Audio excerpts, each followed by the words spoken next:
Separation precedes elevation. This principle is woven into every story of transformation, growth, and divine calling. It's not just a biblical pattern, it's a human one. Whenever something significant is about to be born, something else must be left behind. Before new life begins, the old form must die. This is not a tragic loss, it's an intentional act of positioning. Consider the story of Joseph. He was separated from his family, sold into slavery, falsely accused, imprisoned, and forgotten. But that separation was not an accident. It was the very path that positioned him for elevation. Had he remained in his comfort zone, his father's favorite, protected in his household, he would never have been in Pharaoh's palace interpreting dreams, saving nations. His pain wasn't wasted. His distance from what he knew was the process that made him into someone who could handle what he didn't yet understand. This is the nature of divine development. Elevation sounds exciting, but it requires something uncomfortable first. It requires detachment from people, patterns, and places. Separation is not just physical, it's emotional, it's spiritual. Sometimes you're separated not by miles, but by mindset. You start seeing things differently. You begin to feel like you don't belong where you once felt at home. That's not confusion, that's growth, and growth always comes before elevation. The reason God separates before He elevates is because He knows what we often forget. You cannot carry a new calling with old baggage. You can't rise to the next level with attachments that were meant only for your last one. And so, before He gives you more, He creates space by removing what can't go with you, not as a punishment, but as a protection. Imagine trying to climb with heavy chains around your ankles. You might have the strength. You might have the stamina. But the weight will eventually stop you. And so the separation comes. Friends may fall away. Opportunities may close. Familiar routines may shift. At first, this feels like a setback. But in hindsight, you'll see it was a setup, because everything that left made room for everything that was coming. Separation also clarifies. When you're removed from the noise of everyone's opinions, when you're not surrounded by the constant pull of external validation, you start to hear what really matters. You hear God more clearly. You hear your own convictions more sharply. You remember your why. Elevation isn't just about position. It's about clarity of purpose, and clarity is rarely found in the crowd. It's found in the quiet. Even Jesus, before performing miracles and teaching multitudes, was led into the wilderness, alone, separated, not to be weakened, but to be strengthened. That time in isolation wasn't a delay, it was a defining moment. When he emerged, he was ready, not because the spotlight came, but because his foundation had been solidified in solitude.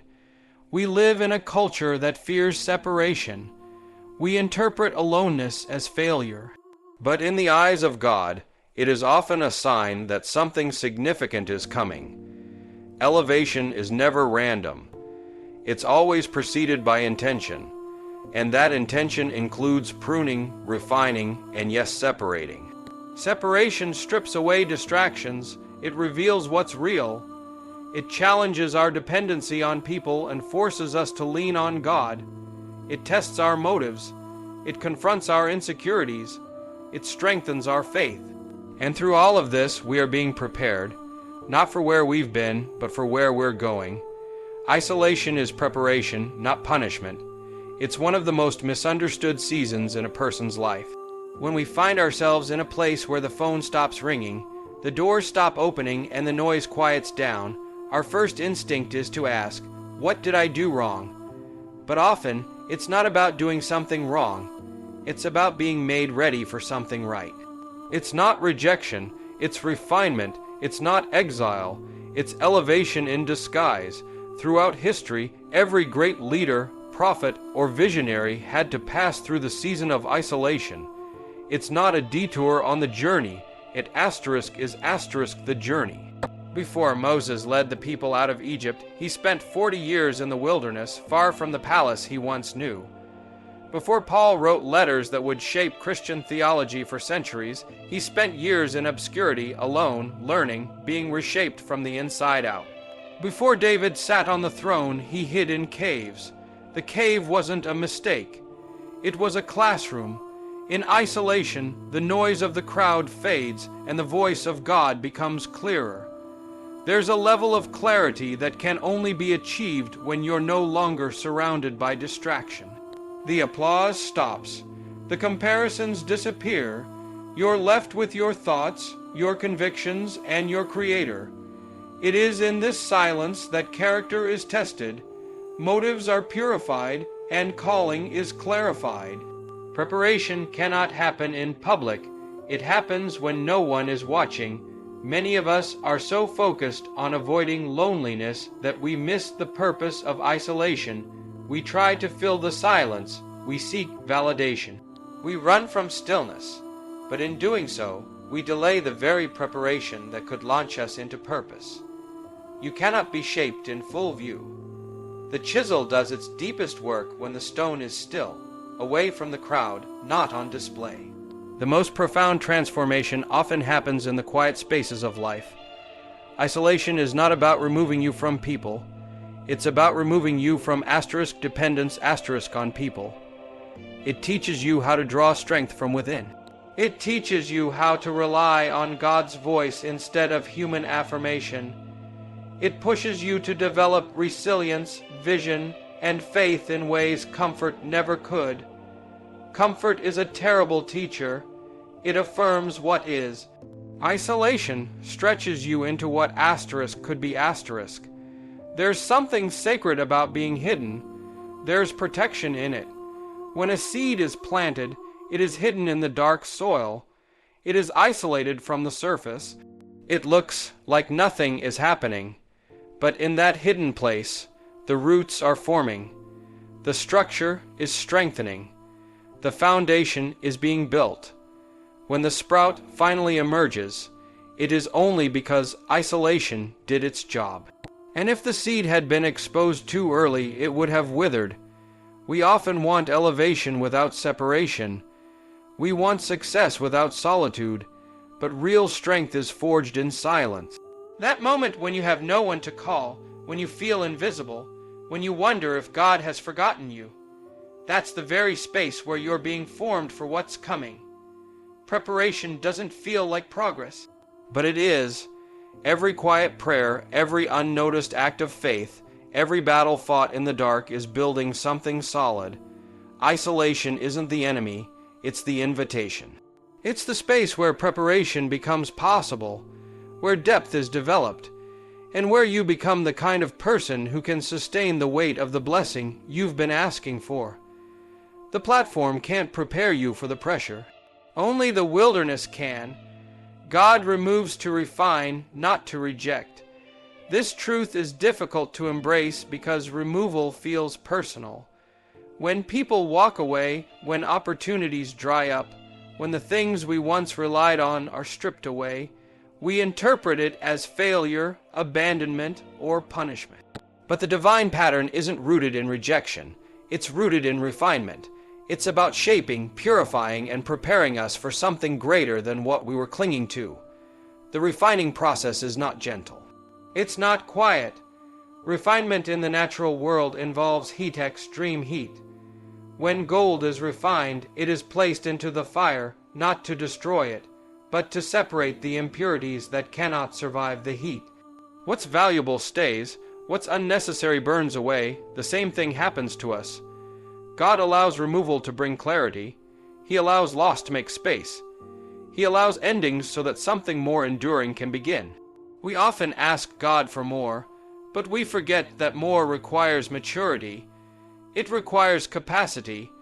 It requires a version of us that we haven't become yet. So, in His wisdom, He removes what is holding us back. Sometimes that's a relationship that's comfortable but draining. Sometimes it's a habit that feels harmless but hinders growth. Sometimes it's our own pride, our own desire to control everything. Whatever the case, what feels like rejection is actually the removal of what no longer serves our next season. This process can feel brutal because it interrupts our plans. It rearranges our expectations.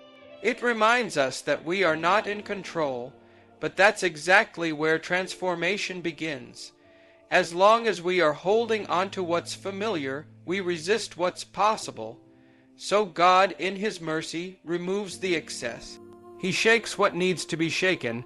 He lets things fall so that the unshakable remains. Look at the story of Gideon. He started with an army of 32-0 men ready for battle, but God said too many, so He began to remove. First 22,000 walked away, then more were sent home until only 300 remained. It made no sense in human terms. It looked like loss, but God wasn't rejecting Gideon.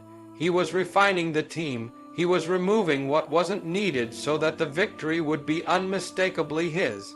The removal wasn't failure, it was focus. Refinement is not about what's taken away. It's about what's left behind. What remains after the shaking is pure, strong, and prepared. Sometimes we pray for God to build us, and we assume that means addition. But building also includes demolition. Old structures must fall. Weak foundations must be dug up. You don't build a skyscraper on broken ground. So God removes. Not because He's angry, but because He's laying the groundwork for something far bigger than we imagined. There are times when God will strip away everything you thought you needed, only to show you that He is all you truly need. That's refinement. It exposes the false supports, the shaky alliances, the superficial sources of worth. It draws you back to the source. It anchors you in truth, and it strengthens you so that when the blessing arrives, you're not dependent on anything fragile to carry it. This is why refinement feels so difficult. It touches everything we've built. It challenges every comfort zone. It tests every motive. But what God removes, He replaces with something better, not always immediately, not always visibly, but always intentionally. Because He sees what's ahead, and He knows what must be left behind to step into it. So when you find things falling apart, when people disappear, when the ground beneath you feels unstable, remember this. It may not be rejection. It may be refinement, and refinement is the fire that proves the gold. The wilderness is where identity is forged.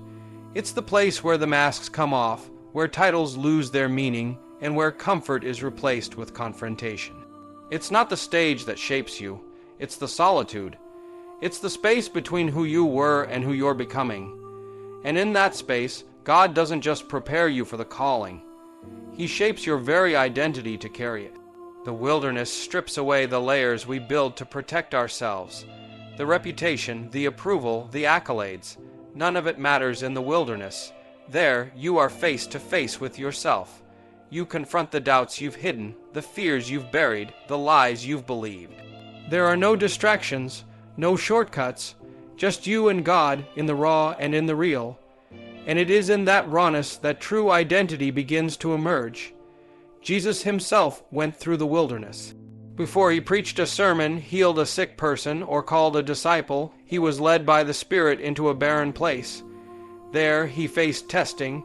There He fasted. There He wrestled with temptation, not because He needed to be punished, but because His mission demanded clarity. The wilderness was not a detour. It was part of the design. His identity, "This is my beloved Son, in whom I am well pleased," was declared before the wilderness, but it was proven asterisk within it. The wilderness is where you learn that your worth is not in what you do, but in who you are. It challenges every false identity you've carried. Identities shaped by performance, by others' opinions, by success or failure. When all of those are stripped away, the question remains, who are you really? And until that question is answered in the quiet, it cannot be sustained in the crowd. Many of us want to skip the wilderness because it's uncomfortable. It feels like nothing is happening. It feels like delay. But the truth is, the wilderness is where everything that matters is happening. It's where character is built. It's where integrity is tested. It's where dependence on God becomes more than a concept. It becomes a necessity. And in that dependence, your true identity begins to take shape, grounded not in what you can control, but in who you belong to. Moses spent decades in the wilderness, first as a fugitive, then as a shepherd. He went from the palace to obscurity, but in that quiet space, God was forming the identity of a leader, not a prince, not a warrior, a servant, a deliverer, someone who would one day lead a nation, but first had to learn how to follow in the shadows. The wilderness taught him to listen, to obey, to surrender, and in that surrender he became the man who could speak face to face with God. The wilderness humbles you. It removes every illusion of control. It confronts every part of you that wants to be seen, admired, or validated. It teaches you to stand when no one is watching, to believe when there's no evidence, to hold on when everything in you wants to quit. And when you come through it, you don't just come out stronger, you come out clearer, you know who you are, you know who God is, and you no longer need external confirmation to keep going. Identity forged in the wilderness is unshakable. It doesn't rise and fall with seasons. It doesn't need applause. It doesn't break under pressure. It is anchored in something deeper, truth that's been tested, faith that's been refined, and purpose that has survived the silence. The wilderness is not where you are lost. It's where you are found. It's where God reveals that you are more than what you've been through. Not everyone or everything can go with you. It's one of the hardest lessons to accept when stepping into a new season. We are conditioned to want to bring everyone along, to carry the familiar into the unknown, to hold on to what has always been, even as we sense something new is being asked of us. But elevation always comes with separation. The higher you go, the lighter you must travel. The more weight you carry, the harder it becomes to rise. There are people who were perfect for your past but are not equipped for your future. That doesn't make them bad. It just means their role in your story was temporary. They were there to teach, to support, to challenge, maybe even to hurt. But they weren't meant to stay forever. Growth creates distance. Vision separates. Not because you're better than others, but because your assignment is changing. Your environment must shift to match your purpose. Abraham was called by God to leave his country, his people, and his father's household. That instruction was clear. Go to a land I will show you.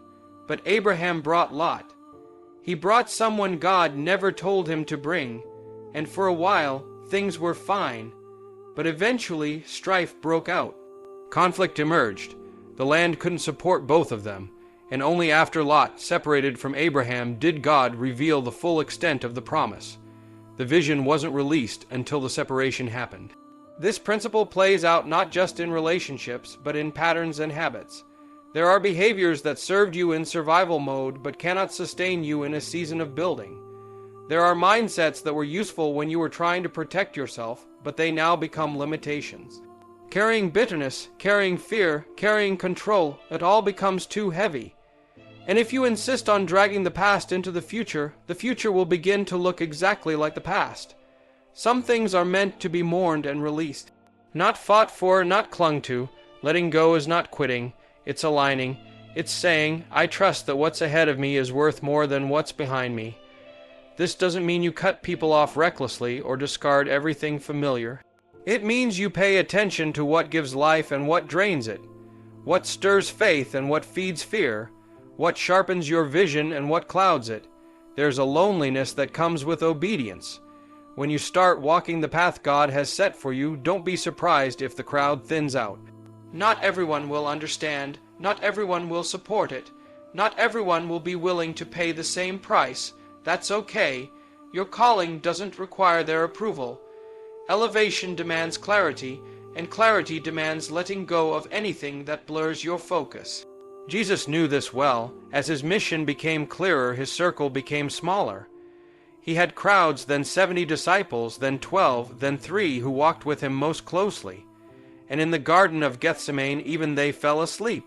The higher the calling, the fewer people can truly carry it with you. And that's not a sign of failure. It's a sign of favor. God will often allow distance to develop so that dependence on Him can deepen. There's a pruning that happens when you're being prepared for more. God cuts back not to harm, but to position you to bear greater fruit. Every branch that grows too wild must be trimmed. Every weight that slows you must be dropped. Every distraction that divides you must be removed. This is the cost of becoming who you're called to be. This is the price of purpose. You cannot carry everything with you and still move freely. You cannot hold everyone's hand and still climb. The separation asterisk is asterisk part of the blessing. This truth is often missed because we view blessing through the lens of gain. More opportunities, more peace, more clarity, more success. But God doesn't just bless by adding. Sometimes He blesses by subtracting. What we call loss, He calls alignment. What feels like being left behind is often the first step in being set apart, and what looks like disconnection is often the soil where destiny is planted. We tend to resist separation because it doesn't feel like favor. It feels like failure, like something is going wrong, but God's blessings are not always wrapped in comfort. They're often wrapped in disruption. When God separates you, He is not removing you from something just to leave you alone. He is placing you into something that requires your full attention, your full focus, and your full dependence on Him. Separation isn't the break from blessing, it's the doorway into it. Every person who has walked with God through a significant calling has experienced this. Before the promise, there is always a pause. Before the blessing is visible, there is often a hidden season. David was anointed king but returned to the fields. Joseph had dreams of leadership but was thrown into a pit. Ruth left her homeland and everything she knew before stepping into her place in the lineage of Christ. The blessing was on its way, but the separation had to come first. This is not just a biblical concept, it's a life principle. There are seasons where God pulls you away, isolates you, even closes doors that once felt essential. Not because He's punishing you, but because He's blessing you in a deeper way. He's detaching you from what would compete for your identity. He's freeing you from the noise so you can hear His voice. He's narrowing your path not to limit you, but to launch you. Sometimes we only recognize a blessing in hindsight. We look back and realize the breakup, the job loss, the relocation, the silent season. It was all part of the blessing, not separate from it, asterisk part asterisk of it. Because without that separation, we would have stayed in cycles that limited us. We would have clung to people who distracted us. We would have relied on things that couldn't hold us. And so, in love, God separates. The blessing is not just what comes asterisk after asterisk the separation. The blessing is what happens asterisk during asterisk it. The breaking of pride, the shedding of fear, the deepening of faith, the strengthening of resolve, the refinement of vision. These are not the byproducts of the process. They asterisk are asterisk the blessing, because without them you wouldn't be ready for what's coming. God is not just interested in giving you something great. He's committed to making you someone who can handle it. We keep asking God to take us to the next level, but we don't always realize that the route to that level is through separation. You can't stay surrounded by comfort and expect to be stretched. You can't keep holding on to the familiar and expect to be transformed. And so, the separation comes. It's hard, it's confusing, it's painful, but it's precise, it's intentional, it's sacred. The blessing is not always the arrival. Sometimes it's the leaving, the detachment, the walking away from what no longer fits.